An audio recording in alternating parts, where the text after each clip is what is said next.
What's the thing that scares you the most? Confined spaces and blood particles in the air, the dark, that coral thing that's been staring at me since I came in here. Chris, I'm scared to death.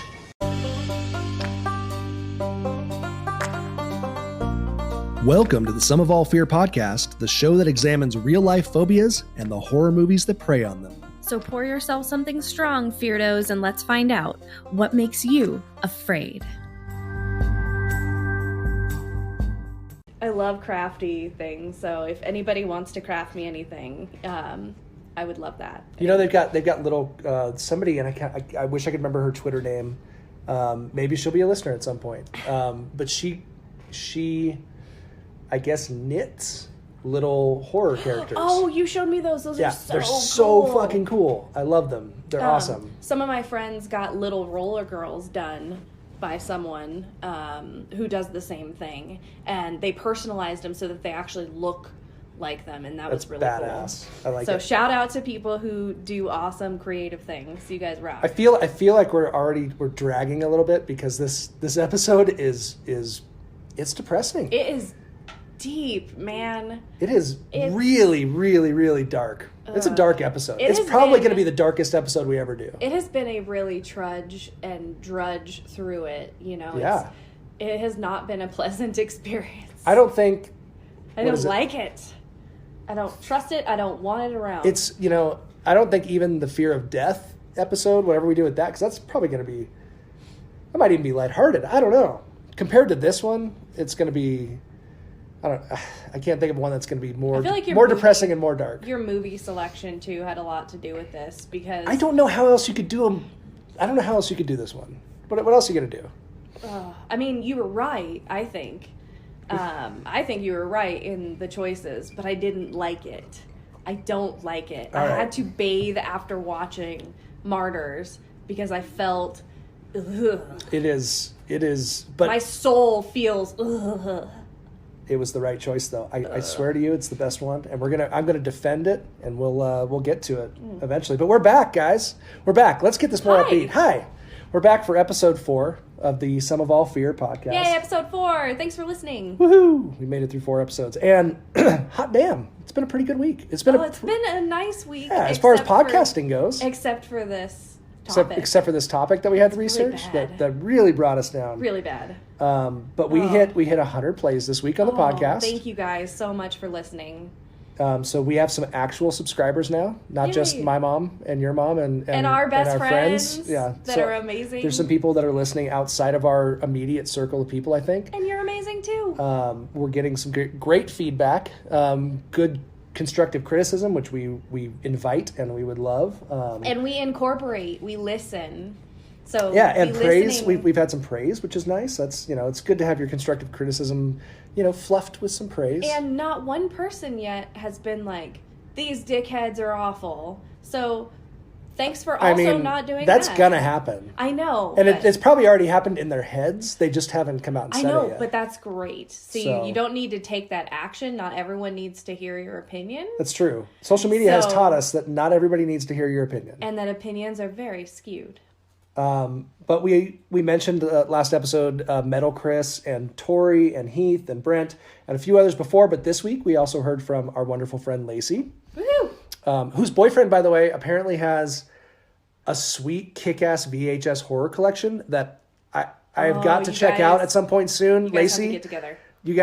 We need to go on like a double date soon and just go get some drinks. Horror nerd out. Yeah, so I can get access to this sweet-ass VHS horror collection. Also, Nick the French Jew, another good friend, horror fan, sent us some great feedback, and he listened, and we appreciate that. And some new fans have popped up on Twitter this week, which was really cool. It's fun to see all of the play and everybody chatting, so keep that up. We really love it. Thank you. Yeah, we heard from a guy named Caleb, who is the host of the Macabre Media podcast. Go subscribe to this podcast right now because it's fucking great.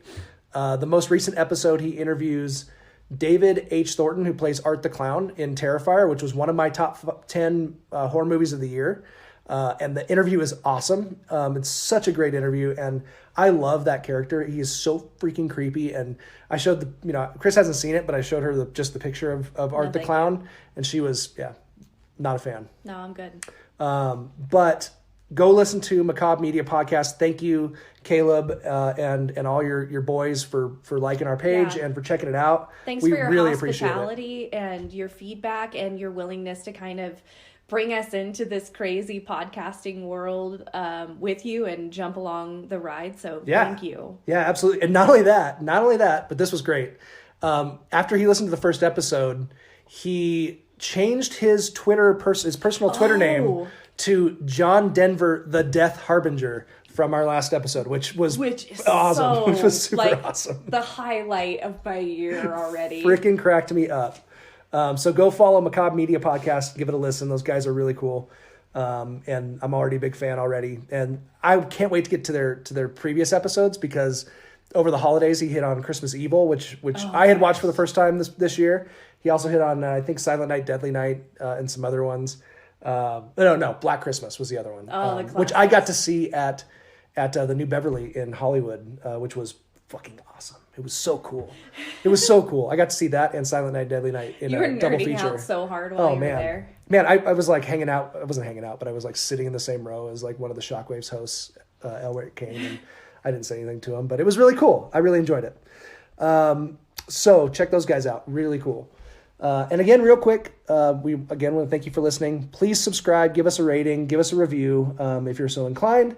Follow us on Facebook at Some of All Fear Podcast and on Twitter at Some of All Fear Pod, P-O-D. We want you to tell us if you hate us.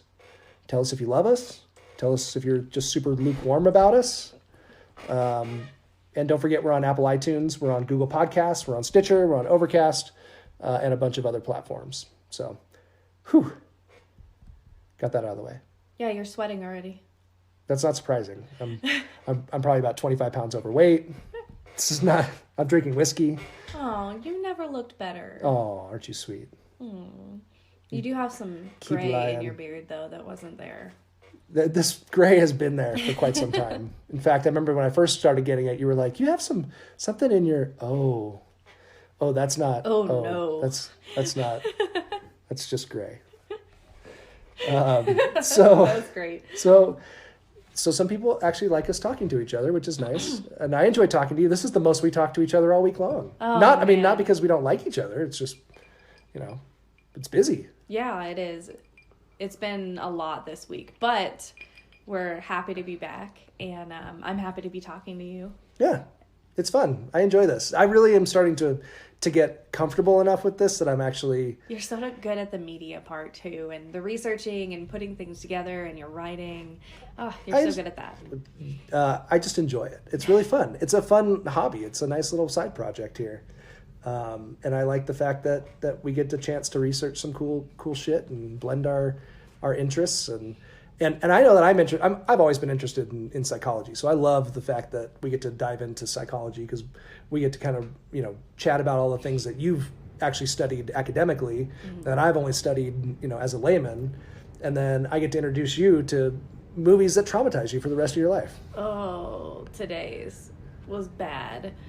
And I love particularly beating you at our favorite game show. Is it time for that already? Yeah, it's time. It's already time? It's time for me to inflict the pain. All right. And now, it's taking the podcast world by storm. It's time for the only phobia-based trivia game known to man.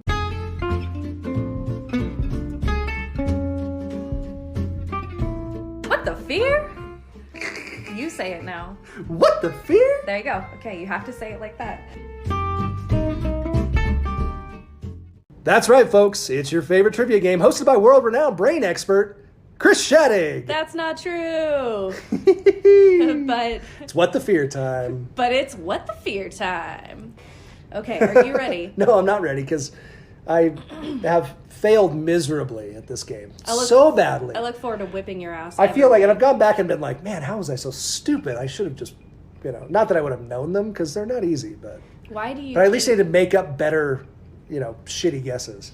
Yeah, no, your shitty guesses last time were pretty shitty. They're really bad. I'm overthinking this. Yeah, no, yeah. You're overprocessing it. All right. Overhandling. Okay. All right. Are you ready? Overhandling? You're overhandling it. Overhandling. Overhandling, bud. S&P. S&P is the choice for me. All right. You ready? I am ready. Okay. Ready? Your first fear is pedophilia. Pedophilia. Or, no, I'm sorry. Pediophobia. Holy crap. I said Pedophilia. That sounds like... I was like, okay, it's kind of like pedophilia is... I gave you a major clue, so... Well, not like pediophobia. It shouldn't be that hard. I'm going to say pedophobia, right? Spell it for me. P-E-D-I-O phobia. Pediophobia. Pediophobia. That is the fear of children. You're really close, but you're not right still.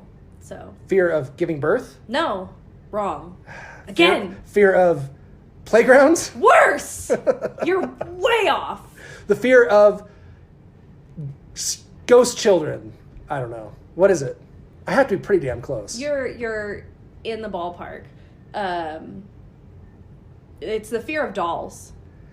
Damn it. I swear to you, I saw this week because that artist, Cross, I think is his name.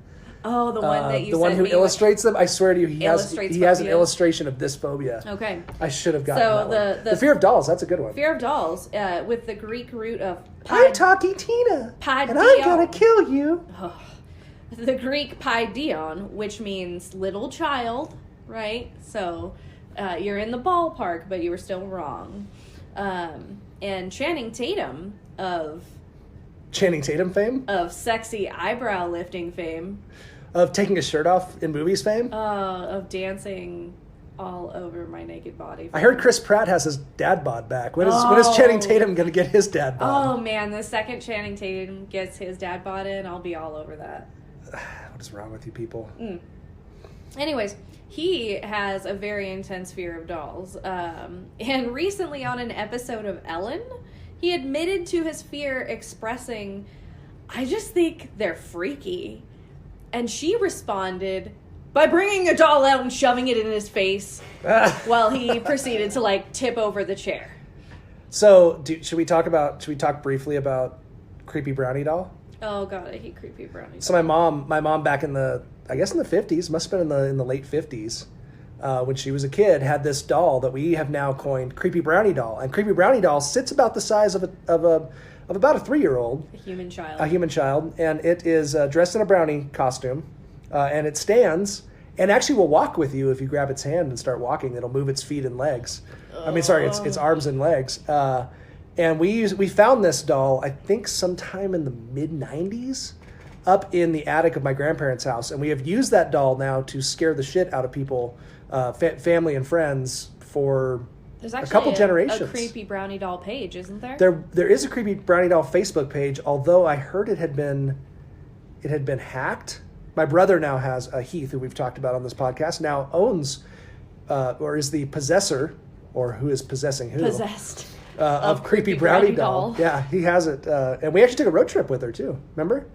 Yeah, I remember. When my grandma passed away, we drove with Creepy Brownie Doll from Texas to Tennessee. Why didn't you bury her with Grandma? We didn't. We did not. And Grandma was always a big defender. She did not like the way that we would treat Creepy Brownie Doll. She thought she was She would have wanted a to sweet be buried little girl. with her. She might have. She would have wanted it. Yeah. All right. So that was the first. Grandchildren. That was the first one. I was close on that one. That was probably the closest I've been since eggs. But then you went way out of bounds again. What are you talking about? Ghost children is as close to dolls as you can get. No, and then your guesses got worse as you kept guessing. No, Ghost Children was my last guess, and it was a good one. So screw you. That was a good guess. You can fuck the right. You can fuck right off. You can fuck the right off. You can fuck the right off. That's what happens. That's what happens in April. I'm gonna tell my tax guy to do that. You can fuck the right off. Fuck the right off. Okay, are you ready to lose again? I am ready to lose again. Okay, coimetrophobia. Coimetrophobia. K-O-I? No, C-O-I-M-E-T-R-O phobia. Coimetrophobia. Fear of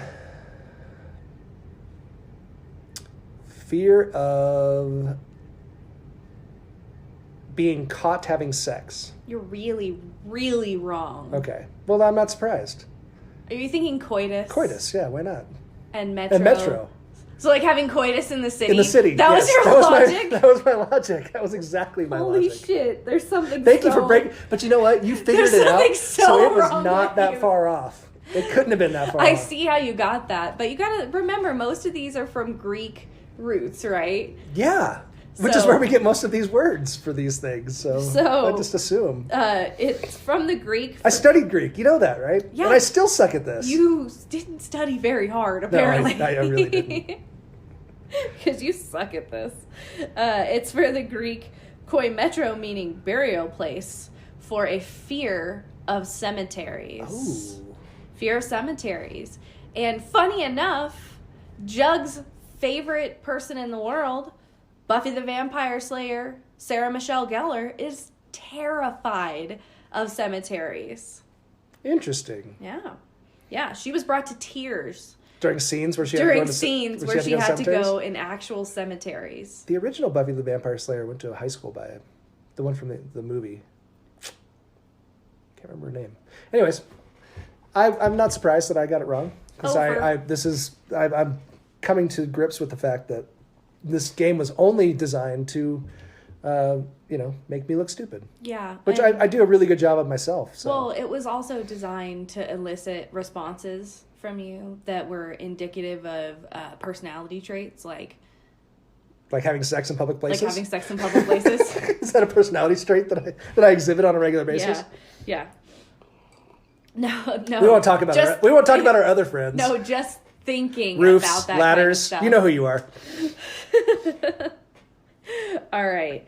Are you ready for the last one? Mm-hmm. Think you can do this? I really don't. I believe in you. I have no.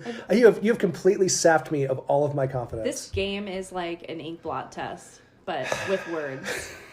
I'm going to put that in the description. What the fear? Like an ink blot test. But with words. With words. Okay. Your last word is trypophobia. Trypophobia. Trypophobia. Trypo phobia. That's the fear of needles. No, you're wrong. Dang it. You're wrong. I'm really close. You're wrong. No Donald Trump, please. I really want to keep politics off this podcast. It is. Trying so hard. Nope, it is the fear of tiny holes in weird clusters or patterns. I knew. See, you stole all of these from his illustrations, didn't you? No, I didn't. I actually found them somewhere else. Did you really? Yeah. I think he has an illustration but I thought for all of these. when you sent me that today that I was going to lose this whole one because a lot of them were on there. Well, that's why I guessed needles, because I think it's really similar. I think needles is actually really similar. I think the phobia of needles is something really close to that. Well, it comes from the Greek root From fear of sharp or being poked with things or injections or something. Tryponophobia. Tryponophobia is... So it's from the same... Is needles. From the same root for trypo, which means boring hole. That makes sense. Haha, like your mom. Oh! So people who suffer... Sorry. Did you just get that? No. That's really bad. That was terrible. Name of your sex tape. Boring hole. Name of your mom's sex tape. People such as... I can't even talk right now. I'm telling her you said that. No. People such as Kendall Jenner of... I don't really know what she does fame. With the Kardashians. Her sister had a sex tape. Oh, maybe that was the boring hole she had the fear of. And I've seen it, and if any sex tape ever deserved the title of just boring hole, that was the one. That was definitely the one. Well, I mean, so the triggers include things like pancakes as they're popping, at the top. So when the holes get all porous at the top? Honeycomb, lotus flowers, anything with real symmetrical holes. Where the hell does this develop from? I don't know. It's posited that maybe it's an evolutionary reaction of disgust and disease avoidance, because you would want to avoid things that look like that evolutionarily, right? So that's what it's posited from, that it would kind of serve in that disgust reaction process. But I gotta look up this guy, the artist. You guys have seen him, I'm sure, because he's been all over social media a lot, but he's going to be at Sinister Creature Con. Yeah. And that was one of the phobias that he covered, which I thought was really funny, because I was like, where the hell did that phobia come from? Like, that's a weird phobia. Sean Cross is his name. So check out his art, because that guy is super cool. I'm sorry, Sean Koss, Coss, not Cross. SeanKossArt.com. That guy does basically visual interpretations of what phobias look like. And he's done it also for various mental disorders, right? Like PTSD and anxiety disorder. And his anxiety depiction is spot on too. Yeah, absolutely. Check him out. I'm actually looking forward to maybe stopping by the Sinister Creature Con in Sacramento and checking out his stuff. Drop a link on the page to some of his stuff. Yeah, I will. Absolutely. That would be cool. I will link it on our Facebook page. And you're still over. Not surprising. I was closer this time.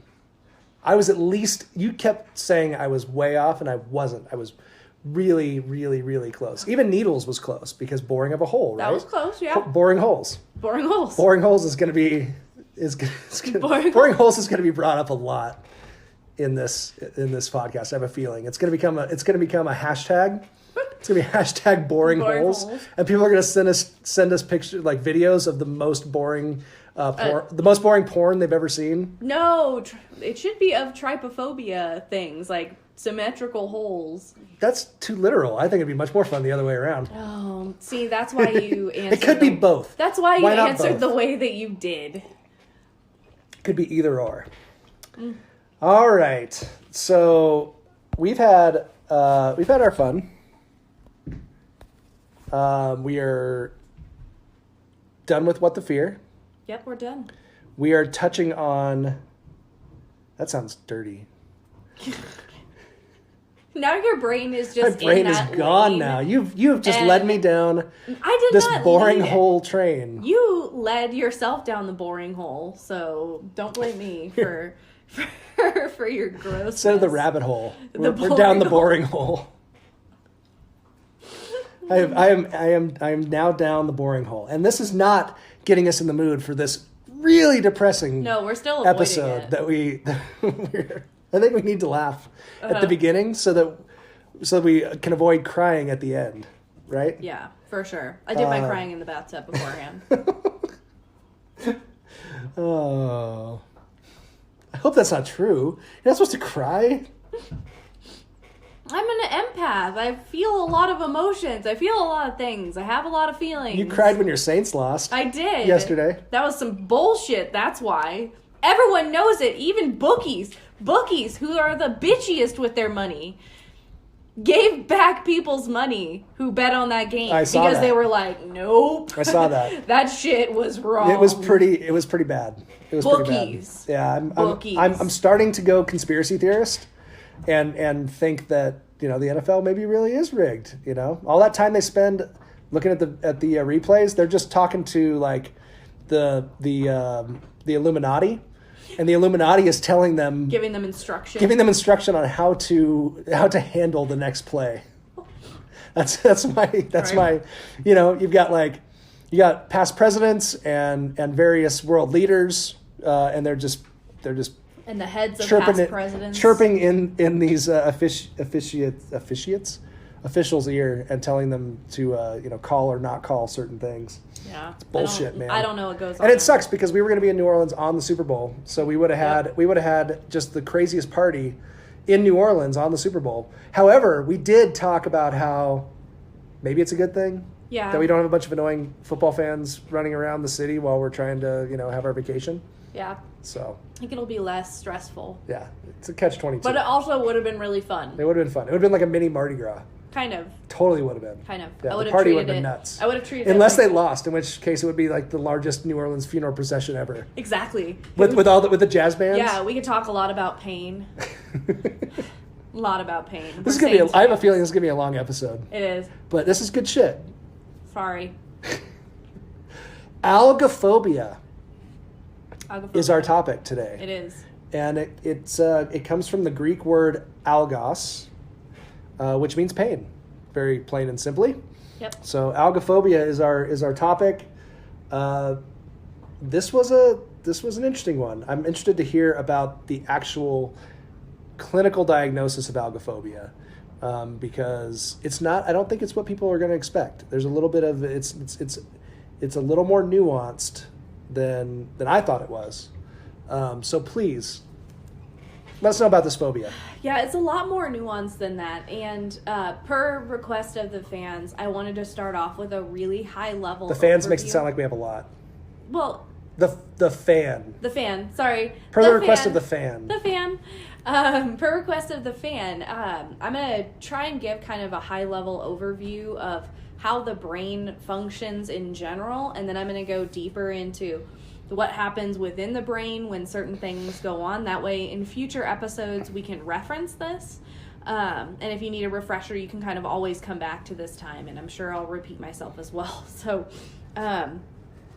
we're going to start off really talking about the brain itself and kind of the central processors of the human body, which are the central nervous system, which is the brain and the spinal cord, right? Those are the go-to things. And then the peripheral nervous system, which includes all of the body's nerves and these things called gray ganglia.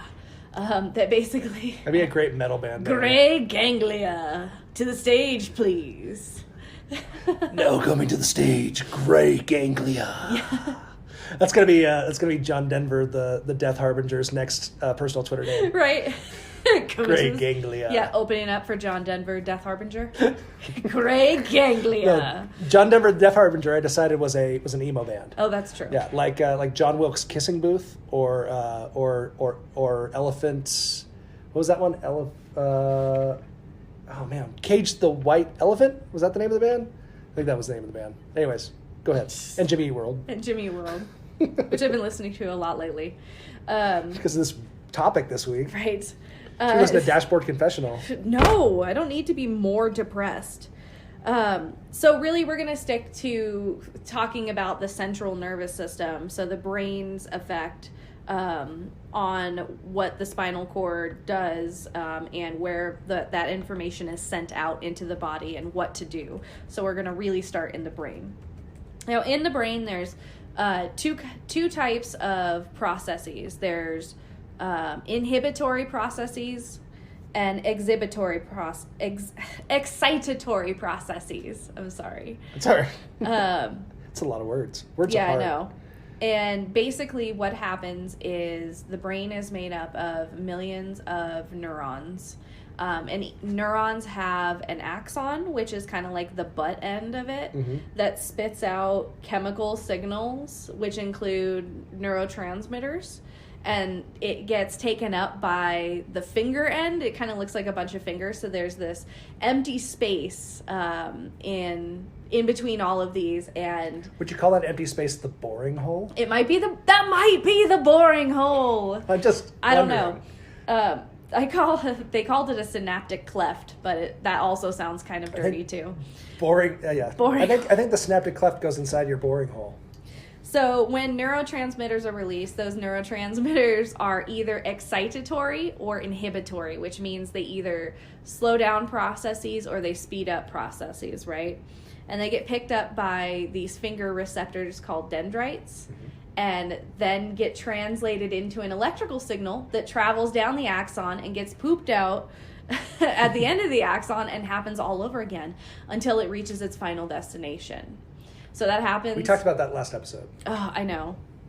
Final destination. That was horrible too. Gosh, why do we do this to ourselves? This is torture in and of itself. Well, it's torture for you. I enjoy it. Right.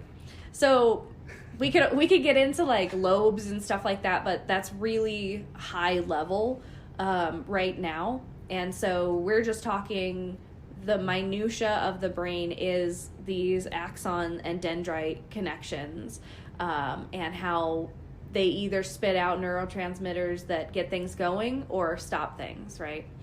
So you get things going neurotransmitters. An example of that would be dopamine, which is responsible for feelings of delight. And research lately has shown that it's also seems to play an important role in feelings of dread. So too much dopamine causes an excess of this to be reuptaken. So this would Take be it back so up. like if you have a crazy night out and you're doing crazy drugs and Right. you're drinking tons and you're doing coke and you're partying it up and you Right. feel like shit the next day. You're gonna That has something to do with this process, right? Right, you're going to have this depletion.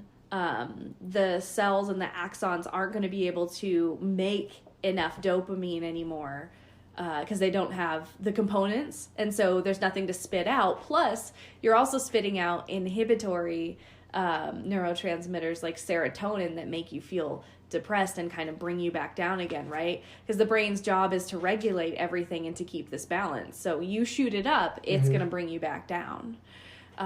So how do we get to pain from this dopamine overload?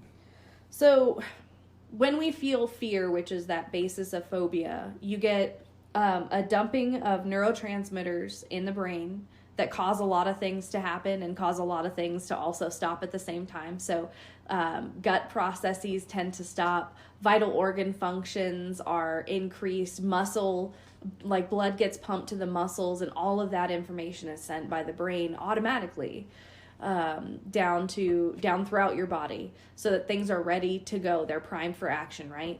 So primed for fight, flight, or freeze, whatever is going to produce the best evolutionary results. Some of those neurotransmitters and hormones that are responsible, you're going to recognize endorphins, which have a similar structure to opiates. They decrease decrease pain and increase pleasure. And so what they do is they inhibit pain neurotransmitters in the brain from being taken up by the dendrites. So basically, you're still feeling the pain, but your brain isn't processing it. Right. Yeah. So is this what happens when people? So again, relating to like drugs and alcohol, people can break their leg or stumble into a bookshelf and break their shoulder and not really feel it until that wears off or they have a lessened reaction to their pain in that process. Right. She might have had a dumping of endorphins, adrenaline, cortisol, all of these things that tend to block those pain receptors. And the ultimate goal then just becomes to survive. And so part of that survival is kind of blocking that experience of pain, even though your body is experiencing it. You'll hear that sentiment from a lot of folks who experience really traumatic injuries where they don't realize it hurts until they look down and see it. And then their brain goes, oh shit. And that's a different part of the brain that picked it up, right? Yeah. So one part of the brain is in there going, oh this is bad. Keep it down, guys. Everything's cool. Yeah, don't look at it. Don't look at it. It's fine. We call that side system 2, which is like the higher functioning. It's the the child that goes off to college and succeeds at everything and never does anything wrong. It's the ego. It's neither id nor superego. It's the balance. So that's our pain, right? That's our brain's processing of pain. Where does the phobia come in? Where does this fear of pain come into this process? So that's how our brain processes fear, which we're going to touch on again in the chemicals. I don't know if did you get to the way the brain produces the chemicals that cause pain? Working on it. Did I cut you off too prematurely? Yeah. Sorry. It's okay. So keep going. No, we don't have to edit it out. What are you talking about? We're good. I just cut you off early. I should let you keep talking. No, it's okay. And so in the brain, you have 100 billion of these nerve cells talking to each other and sending information down through the cells in the spinal cord and throughout the body, right? So 100 billion. So that's a lot more than people really give it credit for. A billion is 1,000 million, and a million is 1,000 thousands. So that's a lot jam-packed into your brain, right? A lot doing a lot of shit all at once without your knowledge most of the time. System 2 is that, like I said, that ego part, the regulatory system. It's responsible for the rational experience, your conscious experience of life as well. Most animals don't have this system 2 functioning. So that's pretty uniquely human? It's pretty uniquely human. Is it primate human. or just or human? I don't know for sure. It just that I just found in the research that that it's most not normal in the animal kingdom. that. It's more of a human experience. In the animal kingdom, we tend to see system 1 functioning, which is really good at its job. It's largely unconscious. It's efficient. It's rapidly responding in an effort to assert dominance and maintain survival. Right? It's the primal side, and we all have that too. That's the part that tells makes us react. Danger. Exactly. Danger, That's Will the part Robinson. that tells Danger. us we should probably be afraid right now, right? So it's an important side that's naturally built into us, and it's regulated by that system 2 functioning that really decides whether or not it's something you should fucking freak out about, right? So we see when system 2 areas include the hippocampus and the prefrontal cortex, which we know prefrontal cortex doesn't develop until later in life. Stop laughing at me. He's going to get another drink. Well, yeah, I ran out. That's okay. I've been Keep talking talking. a lot. I'm listening. So it's controlled by the hippocampus and the prefrontal cortex that doesn't fully develop until around age 25 for most people. So before that, we're largely functioning on system 1 and a little bit of system 2. So system 2 we'll see more in later life, which is why our kids, as they go through puberty and they grow up and they hit their mid-20s, they finally realize that we were freaking right all along, right? That's where we get the dysfunction of system 1. Wait, so is that where they realize that they're actually like fallible? That that things can happen to them? That they're not always right and their body is mortal and they're not going to live forever? Yeah, it's really scary. It's really scary to hit that period because then you go, oh shit. I feel like I just hit that period in the last like 5 or 6 years. Like you're a late, just now. You're a late bloomer. Yeah, no surprise there. So the problem with system 2 is that it's super exhausting to regulate system 1. And so it gets burnt out real quickly. And system 1 can get stuck in overdrive from a variety of things like PTSD. A traumatic experience can cause these system 1 functions to basically override system 2 and be on all the time. So think about feeling that alert feeling that intense fear all the time, even when you're not supposed to, right? That's system 2 just being overridden by your primal primitive brain. And that's where we get the disorder and anxiety disorders. And that's all of our anxiety disorders, right? Right. They all originate there. Right. They originate in certain general areas, I should say, and also in neurotransmitter functions within those areas, because different areas of the brain and different neurotransmitters serve different functions depending upon the area of the brain that it's in. Which, I can't even get into the deeper science of the brain because it's that maddening. 100 billion of these little things are telling your heart to beat, your eyes to blink, your stomach to process your food, that you also need whiskey simultaneously, consciously. My dopamine levels are rising as we speak. Exactly. It's and we talked about this. I think we talked about this in the first episode. But the brain is a really fucked up place. Like there's so much going on and so much that can go wrong. Mm-hmm. And it's also amazing that so much more doesn't go wrong. That it doesn't, right? yeah. That things don't just fall off the axis. That the things don't just fall off the map. Right. All the time. Right. It's but somehow things miracle. are things are still I don't know how functioning. things are running. Like, that is a well-oiled machine. Even if it works 10% of the time, which I feel like my brain only works 10% of the time. It's insane how all of these things are processed, but it's not surprising as well that some things don't function as they would optimally, you know? Why we have anxiety disorders, why you feel super depressed the day after drinking or the day after binging. There's a lot at play going on in the brain. There's a lot of neurotransmitters and fluid and everything that has just been drained from it. And your brain is basically trying to repair itself. Don't you think relationships would be so much better if people took courses on the brain and how it functions and how people relate to different things, and how, hey, when this is going on, maybe it's not about, you right. leaving the milk on the counter. Maybe it's about... It's not about the glitter. It's not about the glitter. Shut up. It's not about the glitter. That's a story that will come at another time. So yeah, it would be important to know if someone's amygdala, which is that kind of limbic central lizard brain that they speculate is responsible for the response to pain and the response to the fear of pain, because that amygdala can become stuck. And the amygdala's primary function is learning and memory related to fear. So don't touch a hot candle, because last time I touched a hot candle, it burned me. Mm-hmm.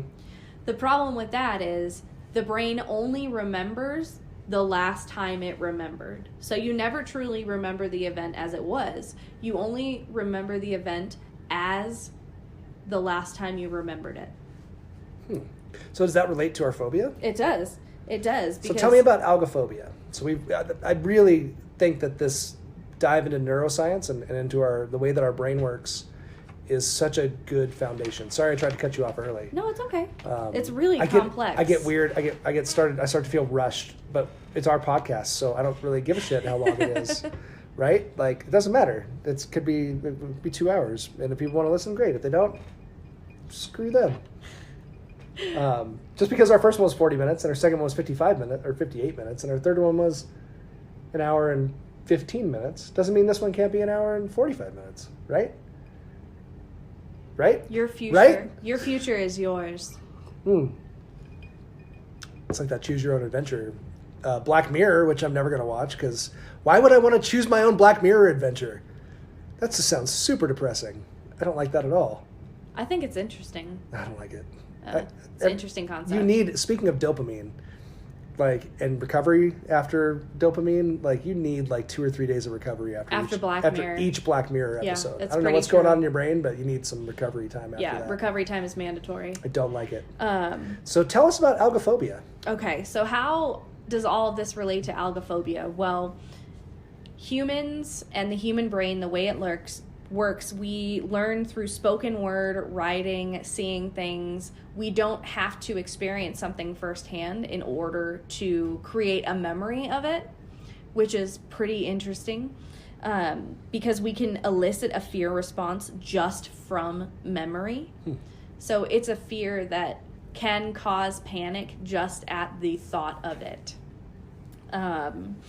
So what are the demographics of this phobia? Like, what are the people that suffer from this? Who is the main... Because I found it really interesting that this, and I'll answer my own question, that the elderly is the biggest population of people who suffer from algophobia. Yeah. Why is that? I don't know. I could speculate.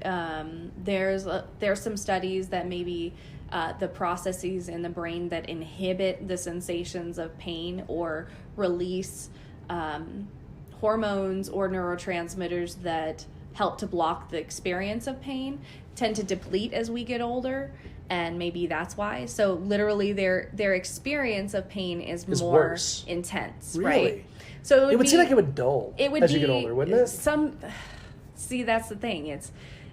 there's a lot of speculation about it, and there's a lot of research being done about it, but the brain is so complex, it's hard to nail in one thing. But we do know it tends to happen more in the elderly demographic, and we have seen some studies that show that depletion or that lack of neurotransmitters and natural brain death, leads to an increased experience of physical pain, even though they're not in more physical pain.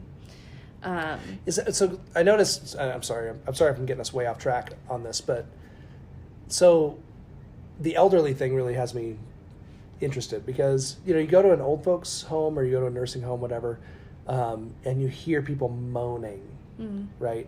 And I understand like chronic illness and things like that, but the interesting thing that you said about the fact that that you very well may experience pain worse as you get older kind of makes me want to off myself at 75 just to, avoid that experience. And who knows, maybe earlier. But it seems really interesting that's when the processes seem to break down. Because I would think that your body would go into defense mode where towards the end you would start to get you'd feel less and less pain. Well, and you do see that recurring right near the final days of death. Right. As the body prepares itself. It's almost like the brain stores that right until the very end. I'm not sure. Again, that's just speculation. Yeah. But it does tend to be more intense of an experience. And sometimes the fear of pain can turn into the most unpleasant part of pain. I remember when my grandmother was suffering from dementia, she feared getting her toenails clipped, not her toes. Holy crap.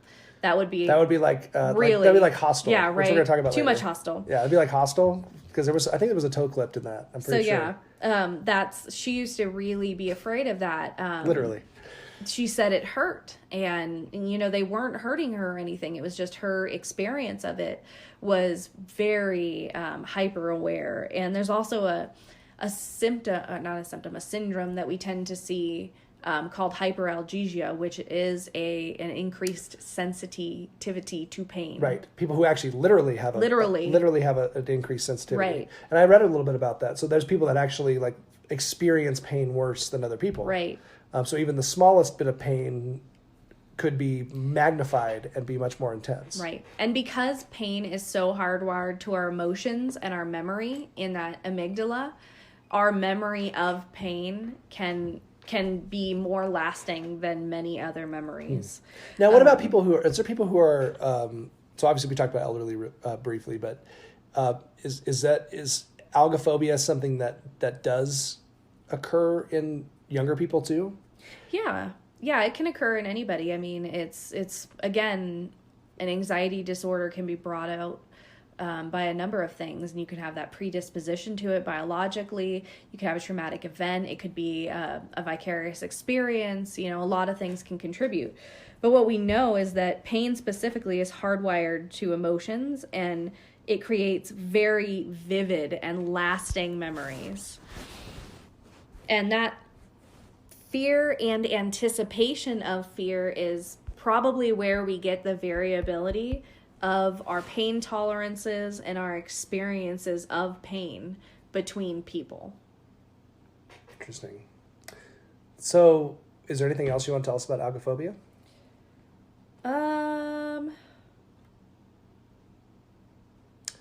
I find it really interesting because I don't think anybody likes pain.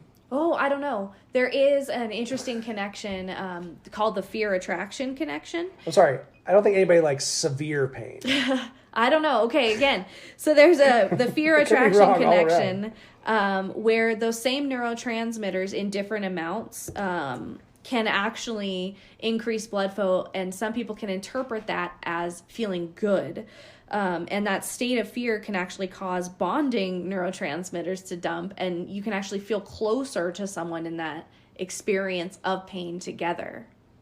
So that makes sense. So that's the kinky BDSM culture, right? Well, I mean, it's also, if you People who like to get hung by their nipples. If you take your date out on a roller coaster, you're more likely to experience bonding than if you just went for ice cream. Because a roller coaster still sends those same neurotransmitters out in the brain. They always say that about horror movies. Yeah, horror movies exactly. are a great thing to go to a horror movie that's scary, and that's why. And because the same chemicals that cause fear also cause arousal. Right. Right. Right. Depending upon context. And there's so many variables in context that fear and arousal run. Cause contact. Cause contact. Are you getting fear and arousal? Context cause contact. Yeah, causes a fear boner. Fear boners. Fear boner. Yeah. Fear boners. Where do you go from fear boners? I think we have. Is there a fear of fear boners? Fear of fear boners? Oh, we have to come up with a phobia. A phobia that's related to the fear of fear boners. That's boners that's caused by scary situations. Right. Which is actually totally Which natural. is from the show The League. That's the first time I ever heard of it anyway. It's pretty good. Which is awesome. So we've already gone 51 minutes before we even got into our movies, and we have so much to say about our movies. Yeah, we do. We watched a lot of movies this week. And we need a drink refill. We do. So coming up next, we're going to talk about our honorable mentions, and then we'll talk about our feature presentations that relate to Algophobia. Are you ready? No. No? No. You better be ready. No. 'Cause it's coming. No. It's coming. No. Fear of anticipation of pain. Hey, Chris. Hey, Drew. Have you ever thought about starting your own podcast? Why, yes, I have. When we were trying to get this podcast off the ground, we had a lot of questions. Like, how do I record an episode? How do I get my show into all the apps people like to listen to? How do we make money podcasting? The answer to every one of these questions is really simple. Anchor. Anchor is a one-stop shop for recording, hosting, and distributing your podcast. And best of all, it's 100% free and ridiculously easy to use. And now, Anchor can match you with great sponsors who want to advertise on your podcast. That means you can get paid to podcast right away. In fact, that's what I'm doing right now just by reading this ad. Right now? Right now. Right now. Right now. Right now? That means if you want to get a podcast going and make money doing it, go to anchor.fm/start. Join me and Chris and the diverse community of podcasters already using Anchor. That's anchor.fm/start. We can't wait to hear your podcast. Alexa, play some calming music. Here's a station for calming music, Mellow Folk, on Amazon Music. Thank you.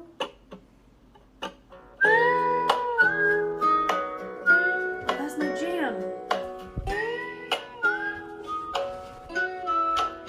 You think this is going to help? It's mellow as fuck. Just Jack Johnson. I don't know. I'm sad that you tried to know that. Actually, this sounds like something we would listen to. Who is this? Changed my mind, never mind. Hey, Alexa. Stop. All right, we're diving into our movies now. We had to take a quick break because we needed more alcohol, Sustenance. more tea, and some avocado toast, which is... We're in Reno, Nevada. It's very Hollywood of us. It's appropriate for the folk music we were just listening to. It is. It's very LA. Yeah. LA. LA. Everything's Very better than LA. But we're talking about Algophobia. But I got to say that I don't think, there's not really a lot of Algophobia specific movies. Except for Algophobia. There is a movie called Algophobia. I couldn't track it down. So if you're the director of Algophobia, please send us a copy because I'd like to view it. But its IMDb page was pretty sparse, so I'm guessing it wasn't the highest of budgets films. But so I think our movies are going to focus more on just pain and the inflicting of pain and torture. Those are going to be the central themes of our movies. Although I think we have some movies that maybe are like that, but go a little beyond that and maybe get us get a little deeper. For sure. Instead of just, I mean, there's a few that are just pain movies, but but all of them are really good at giving you and your brain that little sensation of, that is not, no. That's not good. That's no. That's not normal. I don't like it. It's pain. Run away from it. Like, Yeah. it's aversion in its best. So, I think a lot of these types of movies, we tend to, a lot of the movies we're going to talk about, I don't know about the feature presentation. I'm still up in the air about that one because I don't know that I would call that one torture porn in the same way. And honestly, probably just the first couple would be put in that category. Although I hate that category because it's a really a lame designation. It's not a good category because this was a mid 2000s or early 2000s thing that kind of came up that was like, oh, these movies are just about gore and just watching suffering and watching pain. But I think those movies, honestly, they have there's more depth to them. Maybe not in their storyline, but there's as a filmmaking thing. During that time, why did those kind of movies have a resurgence? But they're not new, and that's the thing. People were like, "Oh, these are a whole new category of films called torture porn." Hello, have you seen fucking Texas Chainsaw Massacre? Have you seen Cannibal Holocaust? Like, this is not a new genre of movies. Like, Last House on the Left, like, are you fucking kidding me? Like, these are not new. Like, the whole, like, gore, for the sake of gore kind of thing is not a new thing. And honestly, I think there's always a little bit deeper of a message in most of these movies than just the gore. So I think it's kind of shitty. Read the Urban Dictionary definition of torture porn. It'll pretty much sum it up for you. But with that said, we're going to get into a couple of torture porn movies. Yay. For our honorable mentions. Wow. Oh, shut up. You like Hostel. It's a fun movie. No, it was not fun. It was zero fun. Oh, bullshit. It's not that bad. It's way not as bad It's as our feature presentation. It's pretty bad. But I think honorable mentions, first of all, the Hostel franchise and the Saw franchise. Now, I want to say this first and foremost. I'm not going to dive into Saw. Saw features a lot of similarly graphic scenes of torture and a pretty focused bad guy in Jigsaw, which we all, if you're familiar with horror, you know the Saw franchise. I wanted to dive into it a little deeper, but I just felt like Hostel I hadn't seen in a long time, so that's what I was going to do, and I'm going to touch on Hostel because more boobs, right? It's more fun to rewatch Hostel because there's a lot of really attractive Eastern European women in that movie. Well, yeah, that's how they get you. That's how they get you. In fact, I had somebody on Twitter this week that was like, "Oh man, Hostel. They really bait and switch you after the first 45 minutes." They do. Yeah. It's the old bait and switch. It's like, wait, college movie? Out in Europe, we're gonna bang a bunch of hot European chicks, and then it goes downhill really quick after that. If it sounds too good to be true, it probably That's right. is. If you're Josh and Paxton, right, and you're traveling across Europe, and somebody says, "Hey bro, let's go. You should go to Slovakia. All the chicks there are ready to bang, and they're just gonna let you like touch them, and you can just get all up in it. Oh, here's some pictures." And then a guy sits on the train with you and eats meat weird and tells you that he likes to experience his food.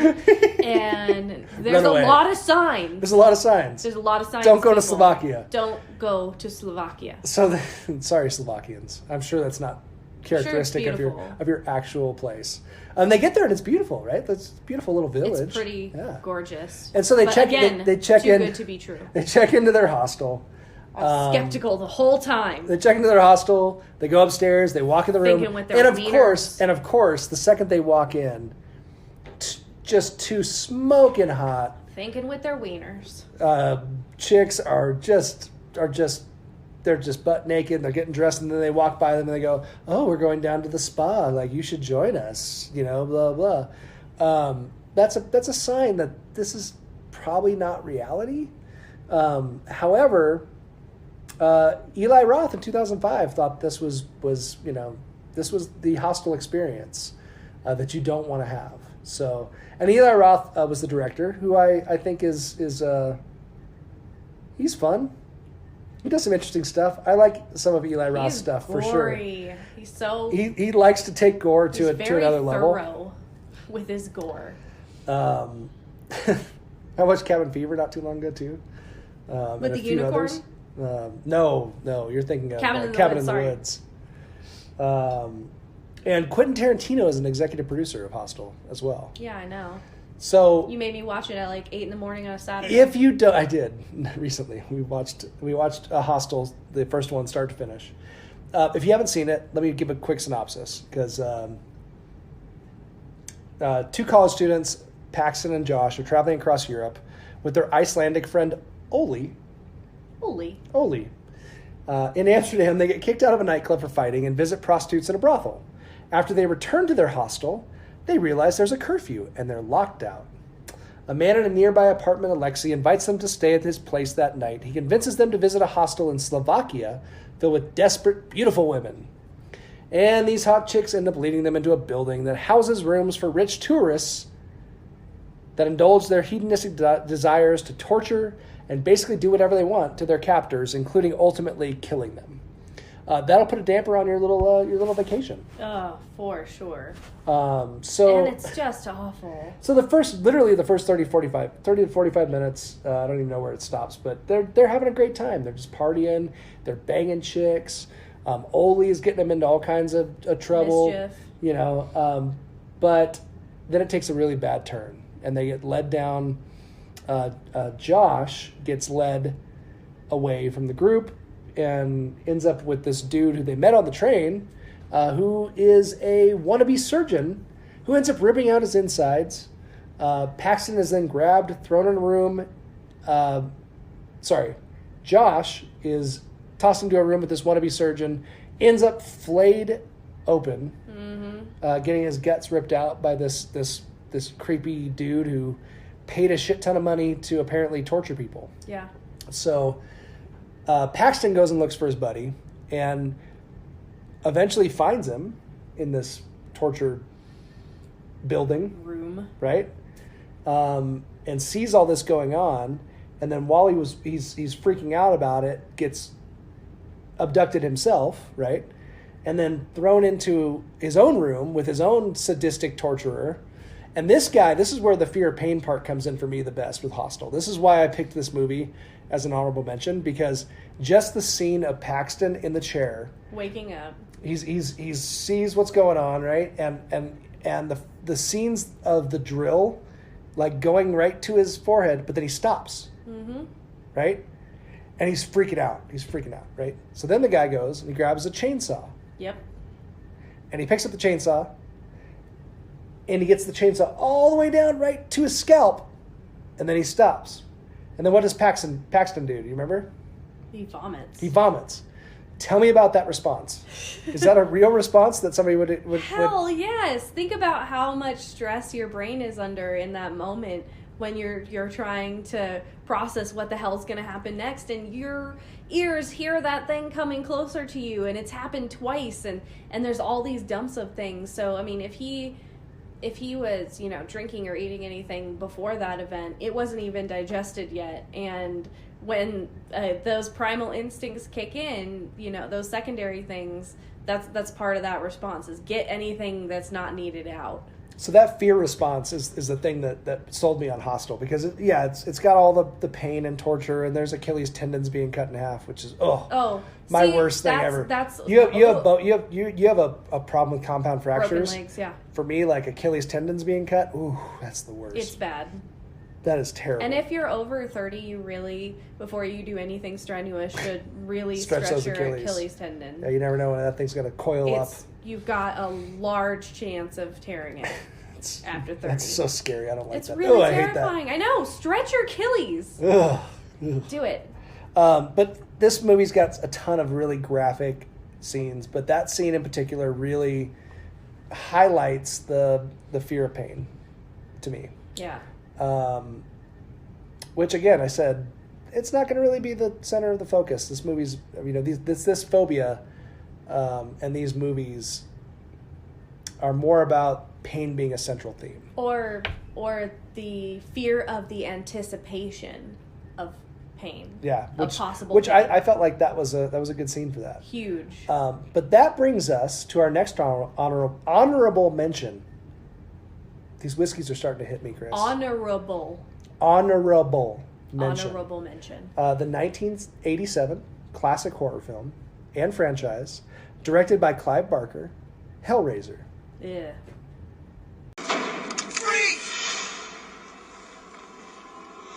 Just back it up against the wall. You heard him. Back it up. Don't make us put some pain on you. Pain? How dare you use that word? He's got pins in his head. What you think of as pain is only a shadow. Pain has a face. Allow me to show it to you. Gentlemen, I am pain. And I believe that clip is from Hellraiser 4, Bloodline. But that sums up the franchise pretty well, and sums up Pinhead and his deal pretty well. But the film of the Hellraiser film, which is a classic, and one of the biggest, it's right up there with Nightmare on Elm Street and Friday the 13th and all the great franchises. But this film involves the resurrection of Frank, who's played by Sean Chapman, who had opened the door to an alternate dimension and had his body torn to pieces by creatures known as Cenobites. And years later, Frank's brother, Larry, moves into their late mother's abandoned house with new wife, Julia. An accident causes some of Larry's blood to spill on the attic floor, which triggers Frank's resurrection. To complete his resurrection, he requires more blood, which Julia provides, while Kirsty Cotton, played by Ashley Lawrence, who's also going to be at Sinister Creature Con, by the way, which is kind of cool. I want to go to that. I want to go to there in Sacramento.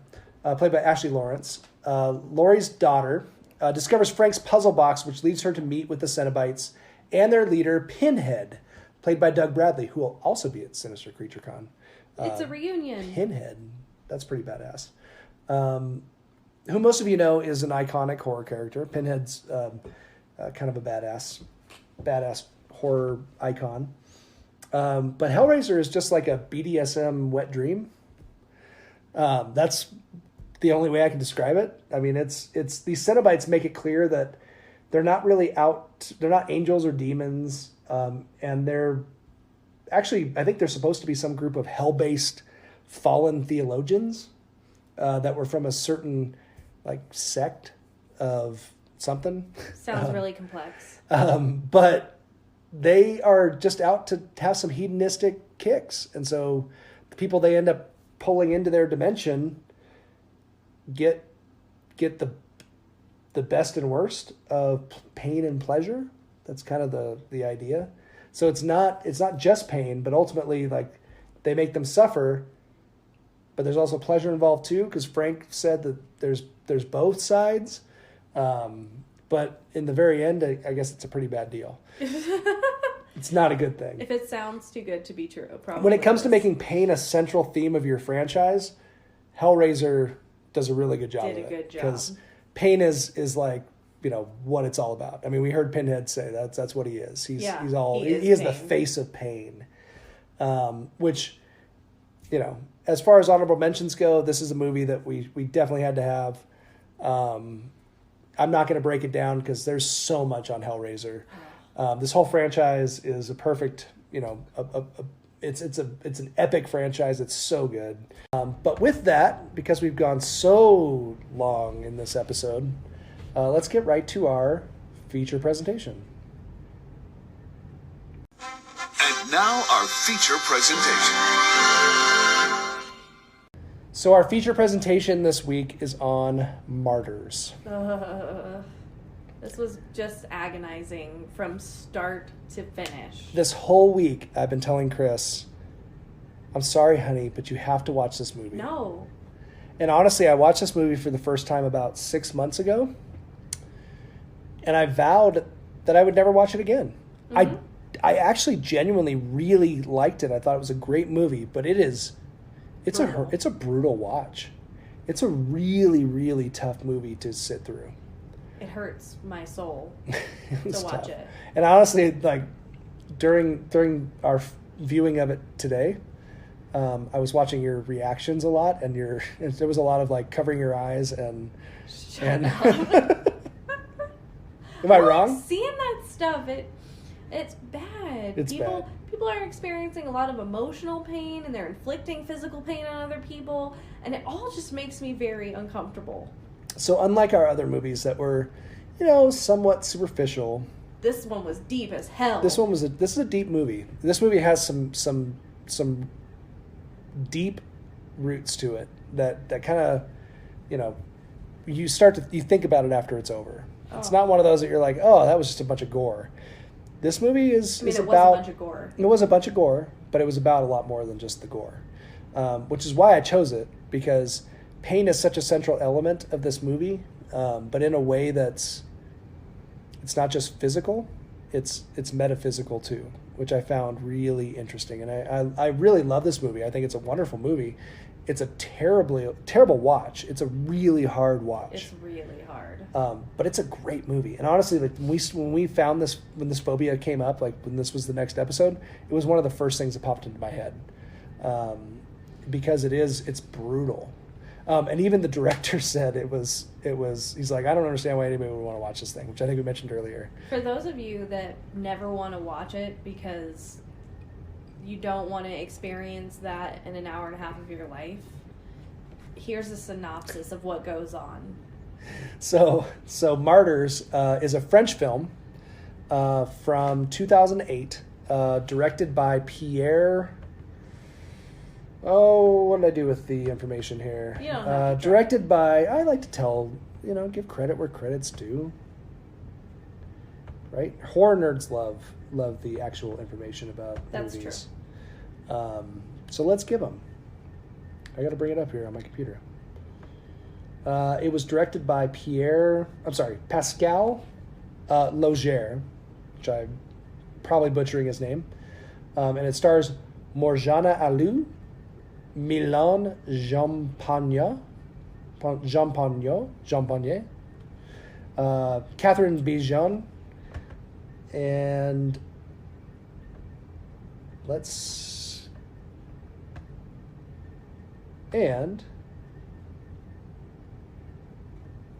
lost my place. Gave you all the information. And it by the way, the lead girl, she was really good. She is so pretty, too. Yeah. And she has a really interesting... She's like Chinese and French mix. She made Beautiful. me like feel so much of her emotional pain from that experience. Such a good performance. Ugh. The performances in the movie were fantastic, and honestly, the movie itself it's a work of art. It's really, really well done movie. Like, I cannot say enough about how well it was put together. It is just horrifying. Yeah. Though. Okay, synopsis. 15 years after a horrifying experience of abduction and prolonged torture, Lucy embarks on a bloody quest for revenge against her oppressors. Along with her childhood friend Anna, who also suffered abuse, she quickly descends without hope into madness and her own delusions. Anna, left on her own, begins to re-experience what Lucy did when she was only 12 years old. So Lucy basically starts having these... Lucy and Anna get out of their mental institution, mm-hmm. and Lucy goes and shotgun blasts the family, mom, dad, 18-year-old kid, younger sister, with a shotgun. Goes through and blows them away. Anna, her friend, she calls her friend and basically says, hey, I did this stuff. And Anna's like, are you sure it was the right family? Because... Did you double, triple son check? of a bitch. Like... Measure twice, cut once. Yeah. Because are you sure? because you're just going off of some newspaper clippings, and because she'd been in the mental institution for many years. Eventually, Lucy shows up. Anna shows up to help Lucy after she had blown away this family. And Lucy is then plagued by this monstrous creature who Chris is like, is this a supernatural movie? Is there what's going on? Yeah, what's going on? And I was like, I'll just watch, because we realized the monster that's attacking Lucy is it's an expression of her experience of pain, and it's like a personification of it, in a way that she can deal with it. But what I felt was really insane was that all of this was being elicited by a fear response of a memory of pain, which caused them to create personifications that truly did elicit pain on them, which was themselves. Right. So the pain and suffering caused more pain and suffering. Right, because she's now inflicting pain on herself that she's attributing to this monster that doesn't exist, right? And this monster ultimately ends up killing her, right? By suicide, right? In the movie. Spoiler alert, by the way. But the we do monster spoilers here. too, like the monster was a way for them to transcend into something other than their experience of pain, right? 'Cause right. That's what they had been taught in this, crazy underground lab. How to transcend that pain into the afterlife, but not lose the physical body. Right, which she hasn't. We don't know anything about this at this point, right? She's just experiencing this dramatic episode after she shotgunned this whole family, right? She's going through the house, and it's brutal. I mean, it's the depictions of violence in this movie are, and gore is intense. It's super intense. So if that's not something you can handle, don't watch it. But it's really intense. And she's struggling with this, and she's struggling with the fact that she just confronted her abusers. Mm-hmm. And then this monster who's been plaguing her whole life. We see it when she's young. She talks about it. We don't see it personified. Did you realize who that monster was? Who? It was the girl she left behind in the dungeon. That's right. Yeah. And that was her personification of the pain and guilt that she felt because she had left her there. That woman that she saw behind. And that was the one that that Anna ended up rescuing out of the dungeon, right? Yes. She was still alive. Yes. And that had been 15 years before? Yeah. So she had been there for 15 years, still suffering in that dungeon. So ultimately, we're getting ahead of ourselves a little bit, but they pulled Anna sees Lucy commit suicide, which we realize that there's no monster. The monster was inside Lucy's head.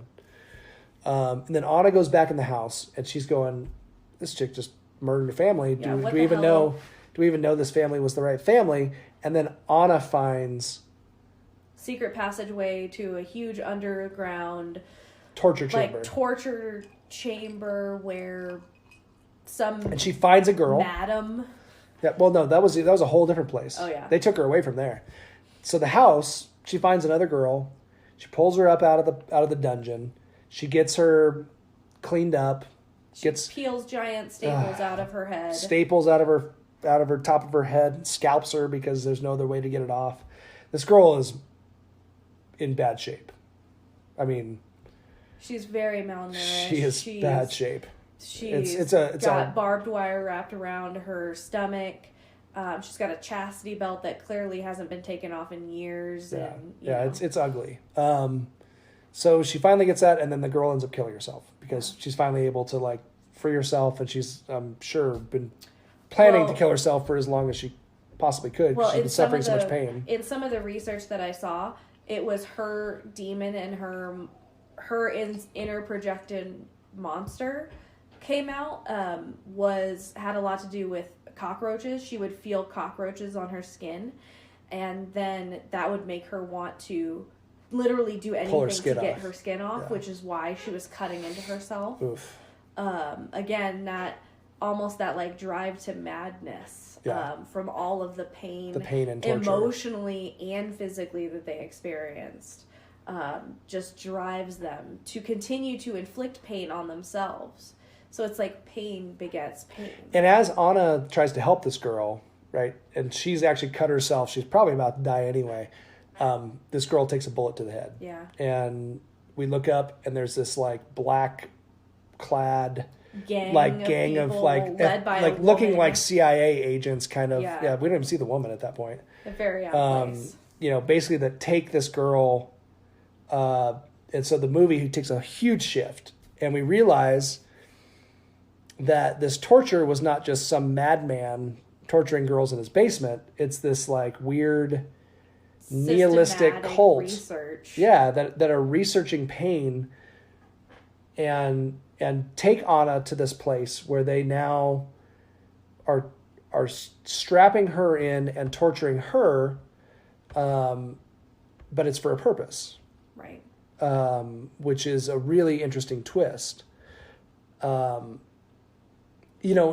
this group is they're a very nihilistic group. They're a very, they're not just out for torture. Right. We see that. We see them even comforting her at a few different times as they're torturing her. They feed her, which means they're trying to keep them alive. Well, they want to keep her alive. That's part of the deal, right? Right. So. But barely. Because the whole point of this thing is to get these girls, and the whole reason they've abducted these girls and abused them for so long is to get them to the ultimate breaking point of torture, where they are not quite dead but still alive, where they experience some sort of transcendental moment, which is a really crazy concept. Yeah.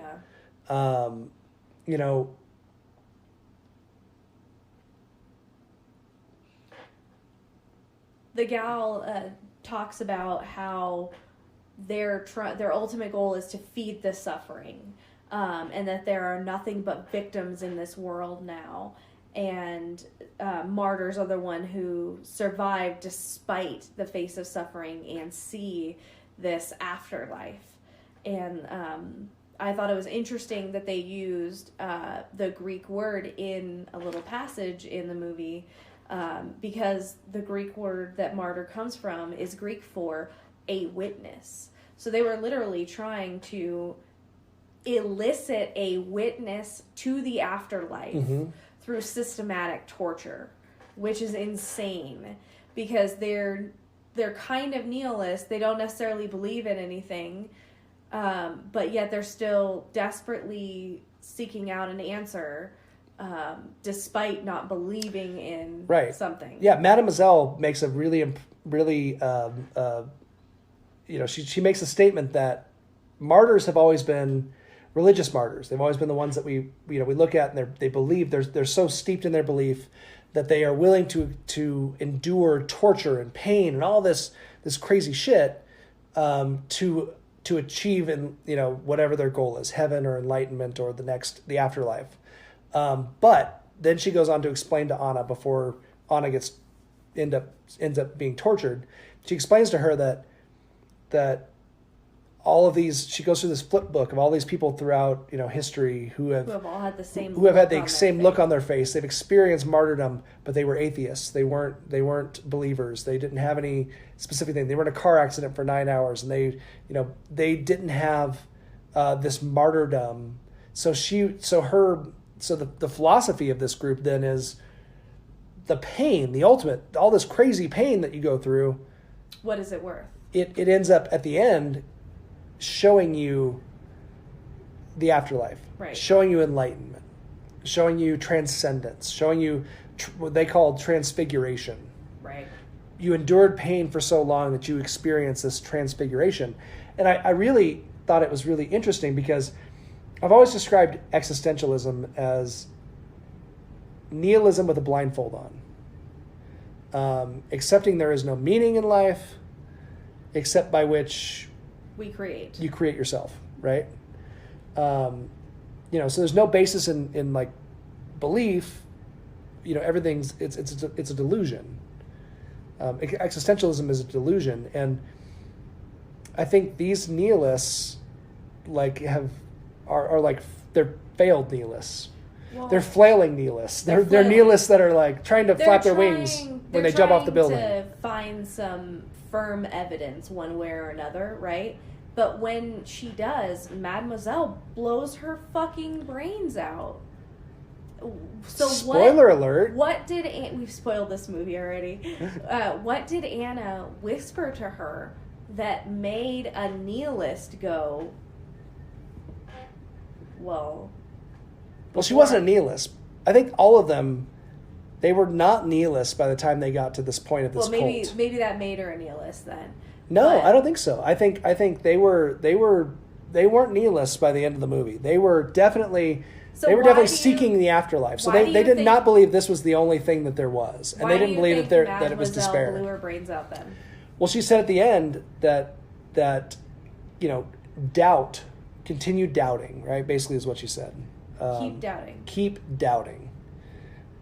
The pain that they had brought Anna to, and then Anna's experience with enlightenment or the afterlife, whatever she told to Mademoiselle, ultimately, Mademoiselle realized that the journey is as important as the destination, right? So that this experience of pain in life, right, the suffering that we experience as humans, we experience death, we experience all kinds of pain, and whether it's physical, mental, economic, any kinds of pain that we experience, right? We go through pain on a daily basis in one way or another, and ultimately our loved ones die. Yeah. People around us die. Everything has a cycle. We see people suffer with cancer and kids getting killed and abused and all the terrible things that happen in the world. Apparently, Mademoiselle wanted to convey the idea that pain is worth it. That doubt that we experience with the life around us is somehow part of the process. See, I interpreted it a little differently. I interpreted it as that doubt being more non-confirmation of what exists in the afterlife that allows us as humans to give our lives meaning and purpose. Yeah. So it's that doubt, that non-confirmation, that not knowing what happens after life that truly allows us to give our lives meaning. And now that Mademoiselle knew what it was, she's her life is, she didn't need to tell anybody. No. She had fulfilled that. Yeah. I feel like this movie is, for this topic, right, this algophobia topic about, which I feel like is like down here compared to where this movie goes. This movie goes way beyond this topic. It doesn't though. Because it goes this metaphysical place about what pain is about. But what's interesting is like we think about elderly people and how they experience this fear of pain and the fear of death and the fear of the end of life. Later right? in life. We always end up here somehow. Yeah, later in life. That's a huge part of our emotional experience of life is that reconciling that, yeah, we are going to die. Yes, my body is failing. Do you think she realizes that morally it would be wrong to tell everybody what she heard? I wonder. I would speculate. Because she's craving this meaning, and she finally gets it. Do you think she realizes that, like, in the mortal life, people shouldn't know what is coming next? I think part of her realizes that, yes.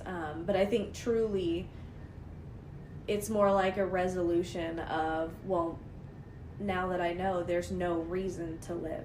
Did she have her existential gestalt moment that you psychologists like to talk about so much? Yeah, maybe. I mean, you see her actively taking off her makeup. She's stripping off the layers. Right. She's, I like that. Taking off her eyelashes. She's literally getting down to the bare bones of everything. Of who she is, like who she really is.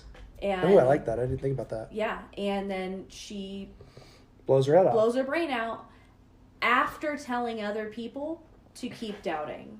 So to me, that's where the emphasis is. Keep doubting. Keep wondering. Keep curious about what is after this, because that's what's worth it, is the curiosity and that process, not what you find out at the end.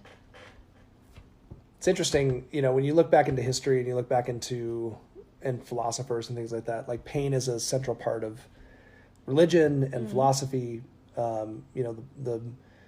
My background's in theology, and when I studied, there's so many passages in the Bible that talk about suffering, and going through suffering and trusting the suffering. Yeah, I mean, the one that always has always stuck out to me is, it is better to suffer for doing good than for doing evil. That's from 1 Peter in the Bible. But then, like, you look at guys like Nietzsche, who said to live is to suffer, right? Because that's the nihilistic viewpoint. That's that whole viewpoint that life is suffering. So why not off yourself now? Right? Like, that's always been my view of nihilism. Like, if you really believe that viewpoint, then why are you hanging around? Then why are you still around? Anything's got to be better than that's this. That's not a directive. That's just my thoughts on that philosophy. No, that is definitely not a directive. Call the suicide hotline if you feel that urge. But if that's really what you view life as, just pain, and that there's nothing that can make it better except for death, right? Which I feel like these people, this cult, whatever they were, that's their viewpoint, but they all were seeking to find that thing that was something extra. Yeah. That ultimate moment. So really deep, really exhausting, like super fucking depressing. Set aside a whole day for yourself and then watch it and then take a bath and cry and have some tea and get a hug and eat some chocolate, replace the neurotransmitters in your brain, allow your brain to heal emotionally from this. Maybe get some extra dopamine that might end up bad tomorrow, but don't worry about it. Just drink, be merry tonight. But the next episode is not depressing. No, it's so fun. It's going to be a fun one. So this one was deep. It was depressing. We're getting out of that shit. I mean, we are all humans, and we have to all struggle with the human experience. We have to face it. Right? But the next episode is going to be fun, but it's going to be foul. It will be quite foul. Very foul. Yeah. See what I did there? Yes. Are you proud of me? I was trying to think of another one, but I couldn't come up quick enough. It'll be excellent. Oh, see, you're so good at this. Wordsmith. Feathered. I don't know. It's going to be good. It's going to be good. We're going to be touching on, is it electrophobia? Algophobia? I don't know. Electrophobia? Something like that. Fear of chickens. Fear of chickens. Fear of motherfucking chickens. Fear of chickens. I'm really excited to watch the movies that you have in store for me. There's going to be some, we're going to have some fun with this one. So, Fear of chickens. Guys, enjoy. Waiting through your depression this week after you finish this episode. We're here for you. And please talk to us. I know we rambled a bit on this one. This was kind of a tough one. It was a tough one to get through. So thanks for wading through the quicksand with us. And now we're out of it. We're gonna have some fun with the next one though. So be ready. We're gonna have a blast. Until next time. Stay afraid. Stay very afraid.